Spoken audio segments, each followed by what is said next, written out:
नमस्कार, बहुत स्वागत है आपका। आप देख रहे हैं न्यूज़ स्टेट मध्य प्रदेश छत्तीसगढ़ का डिजिटल प्लेटफॉर्म। मैं हूं आपके साथ साक्षी गुप्ता और मेरे साथ मौजूद है मेरे सहयोगी साहिल। आज हम बात करेंगे अबू धाबी के जिस तरह से क्राउन प्रिंस ने दौरा किया भारत का, लेकिन पाकिस्तान ने इसको लेकर अब मिर्ची लगी हुई है। इसी को लेकर आज बात करेंगे, चर्चा करेंगे कि आखिरकार देखिए क्राउन प्रिंस आए तो हैं, लेकिन क्या सौगात लेकर आए हैं। भारत के लिए ये कितना महत्वपूर्ण ये दौरा रहा है और भारत और अगर यूएई की बात करें तो ये नजदीकियां, ये जो दोस्ती है लगातार बढ़ती जा रही है और यही बात है कि पाकिस्तान को ये दोस्ती रास नहीं आ रही है। देखिए एक तरफ जिस तरह से क्राउन प्रिंस यहाँ पर आते हैं, भारत का दौरा करते हैं और जिस तरह से एग्रीमेंट भी यहाँ पर साइन हुए हैं, और दूसरी तरफ साहिल इस समय भारत का दौरा होता है जब पाकिस्तान में तनाव की स्थिति देखी जा रही है। ऐसे समय में इस्लामिक देशों का भारत से नजदीकियां कहीं ना कहीं पाकिस्तान को मिर्ची तो लगी होगी। बिल्कुल, पाकिस्तान को मिर्ची इस बात से लगी है क्योंकि पाकिस्तान ने हमेशा से पूरे विश्व को, जितनी भी इस्लामिक कंट्रीज़ हैं, उनको हमेशा से इस तरीके से देखा है कि जितनी भी इस्लामिक कंट्रीज़ है, वो कभी भी भारत का सपोर्ट ना करे या भारत का साथ ना दे। मगर जिस तरीके से कुछ समय से फॉरेन पॉलिसी चल रही है और इस्लामिक कंट्रीज़ के साथ अगर इस समय की बात की जाए, तो इस्लामिक कंट्रीज़ के साथ भारत के काफ़ी अच्छे संबंध देखे जा रहे हैं। जहाँ तक बात करते हैं इस दौरे की, तो इस दौरे में मुख्य तौर पर 3 तरीके के 3 एग्रीमेंट किए गए हैं। सबसे पहला एग्रीमेंट है वीटीसी यानी वर्चुअल ट्रेड कंट्रोल का, ट्रेड कॉरिडोर का। जिस तरीके से चाइना का एक कॉरिडोर है, चाइना और पाकिस्तान से, चाइना ने पाकिस्तान की डेवलपमेंट के लिए कॉरिडोर बनाया है सीपैक, यानी चाइना पाकिस्तान इकोनॉमिक कॉरिडोर। इसी तरीके से एक वर्चुअल ट्रेड कॉरिडोर बनाया जा रहा है, किसके बीच में? आईमेक के बीच में। अब आईमेक क्या, सवाल उठता है आईमेक क्या है?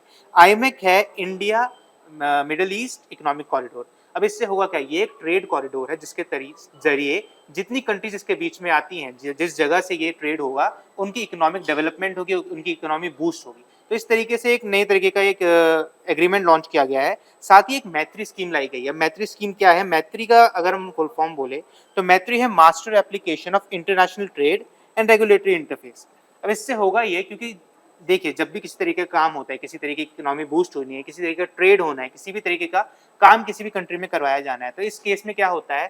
काम डिले हो जाता है। तो इस काम को डिले को रोकने के लिए, इस काम को जल्दी से जल्दी करवाने के लिए कि कहीं आगे चलकर किसी कोई और कंट्री ये ना बोले कि आपकी ये फाइल यहाँ फंस गई है या आपकी कुछ ब्यूरोक्रेसी में कुछ चीजें अटक गई हैं, उस चीज को रोकने के लिए कहीं ना कहीं उन पोर्टल्स को एक साथ लाने के लिए कि जो इंडियन पोर्टल्स हैं और जो यूएई के पोर्टल्स हैं, उनको एक साथ लाकर एक साथ कंबाइन किया जा रहा है, ताकि जो काम है वो डिले ना हो और इफेक्टिवली हो सके। बिल्कुल, और यही बात है कि देखिए पूरी दुनिया में इसको लेकर चर्चा भी हो रही है। जो एग्रीमेंट साइन हुए हैं, जो कि आपने भी बताया, साहिल ने बताया कि ये एग्रीमेंट हुए हैं, इसको लेकर अब काम चल रहा है। लेकिन देखिए अगर भारत और यूएई की बात करें, प्रधानमंत्री नरेंद्र मोदी अगर 2015 से लेकर अगर अब तक की बात करें तो देखिए 7वां दौरा था जब फरवरी में प्रधानमंत्री गए हुए थे।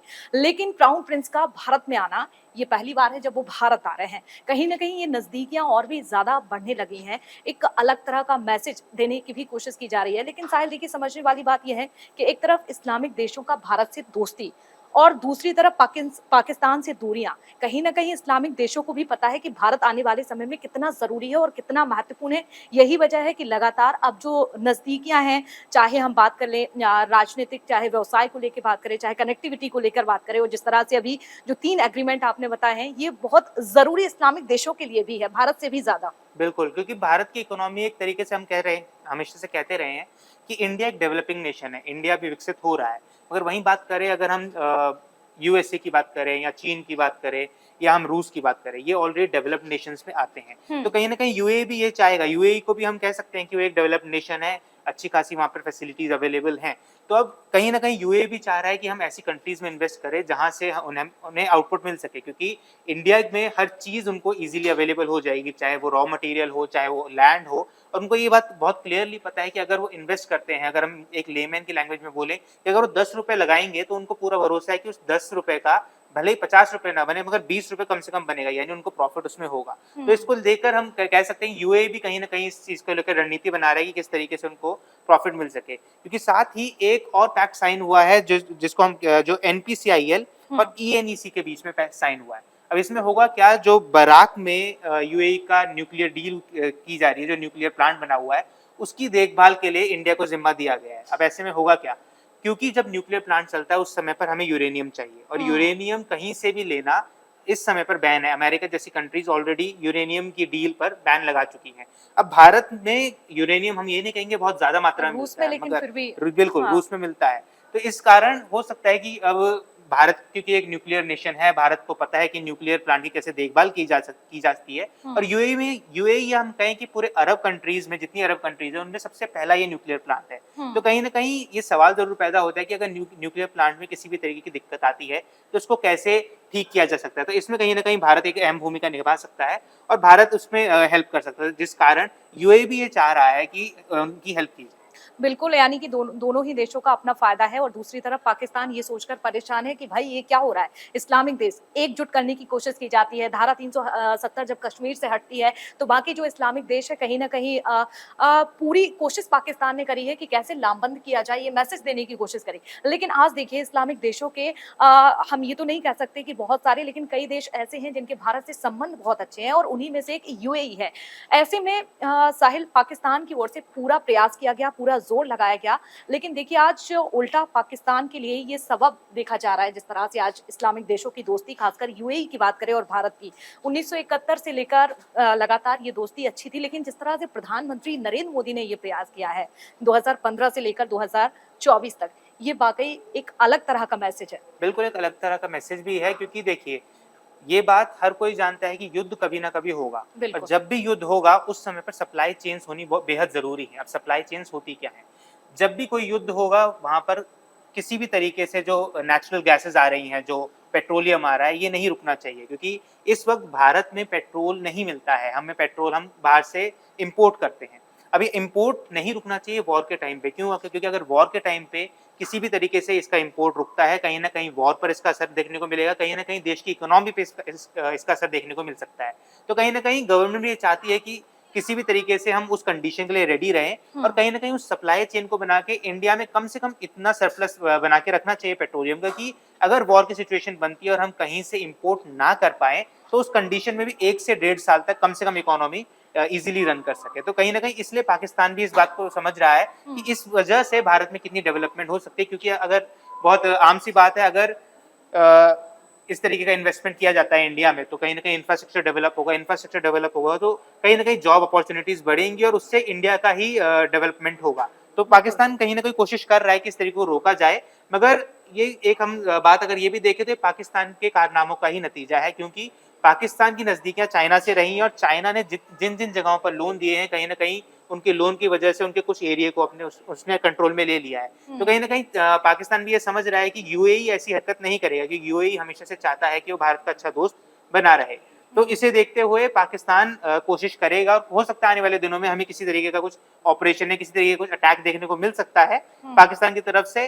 डायरेक्ट नहीं बट पॉलिटिकली कुछ ना कुछ हमें सुनने को मिल सकता है। बिल्कुल, एक रिपोर्ट की बात करें तो देखिए 2022 और 2023 की अगर बात करें तो 84 बिलियन अमेरिकी डॉलर का व्यापार हुआ था दोनों देशों के बीच में, चाहे भारत और अमेरिका, माफ कीजिएगा यूएई की बात करें, दोनों देशों के बीच में 84 बिलियन अमेरिकी डॉलर का व्यापार। यानी कि ये बता रहा है कि हम आने वाले दिनों में भारत और यूएई किस तरह से एकजुट नजर आ रहे हैं। व्यापारिक संबंधों की बात कर ले या फिर जिस तरह से ये व्यापार लगातार चलता आ रहा है और जो दोस्तियां, जो नजदीकियां, और आने वाले समय में साहिल वो दिन दूर नहीं है कि और भी ज्यादा प्रोजेक्ट पर काम होगा और भी यहाँ पर इन्वेस्ट होगा।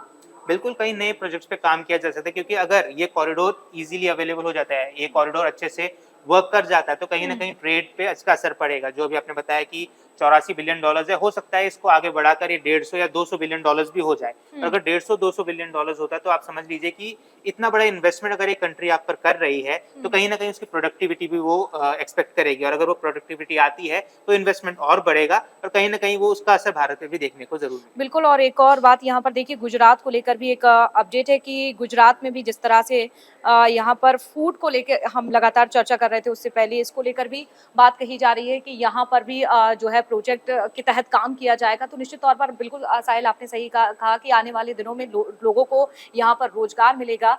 और लेकिन यहाँ पर पाकिस्तान के लिए एक सवाल ये है कि अब पाकिस्तान का अगला कदम क्या होगा, पाकिस्तान इस पर कैसे काम करेगा, इसको लेकर क्या साहिल? देखिए इसको लेकर पाकिस्तान कम और चाइना ज्यादा इस पर असर कर सकता है, क्योंकि कहीं ना कहीं चाइना जानता है कि इस कॉरिडोर के बनने की वजह से जो उनका चाइना पाकिस्तान कॉरिडोर है, कहीं ना कहीं ये जो कॉरिडोर बनाया जा रहा है, जो आईपेक का कॉरिडोर है, ये कॉरिडोर कहीं ना कहीं एक जवाब है जो चाइना का कॉरिडोर पाकिस्तान के साथ है। तो कहीं न कहीं हो सकता है कि अब चाइना इसमें इंटरफेयर करे और चाइना किसी तरीके से कुछ सैंक्शंस लगाने की कोशिश करे कि किसी भी तरीके से इन डील्स को रोका जाए या इन चीज़ों को रोका जा सके। तो देखा आपने कि किस तरह से भारत और यूएई की दोस्ती लगातार देखी जा रही है, ये नज़दीकियाँ बढ़ती जा रही हैं और अब एग्रीमेंट भी साइन हो चुके हैं, 3 एग्रीमेंट साइन हुए हैं जिन पर अब काम चल रहा है।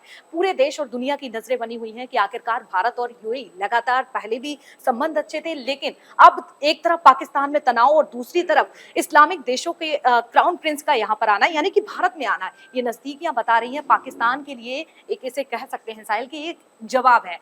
तो हालाँकि अब आने वाला ये वक़्त बताएगा कि पाकिस्तान इसमें किस तरह से एक्शन लेता है, क्या कदम पाकिस्तान की ओर से होगा, चीन क्या अपनी प्लानिंग करता है, क्या नहीं। फिलहाल भारत और यूएई के और इस्लामिक देशों के संबंध लगातार अच्छे बने हुए हैं और इसी के साथ हमें दीजिए इजाज़त। देखते रहिए आप न्यूज़ स्टेट मध्य प्रदेश छत्तीसगढ़।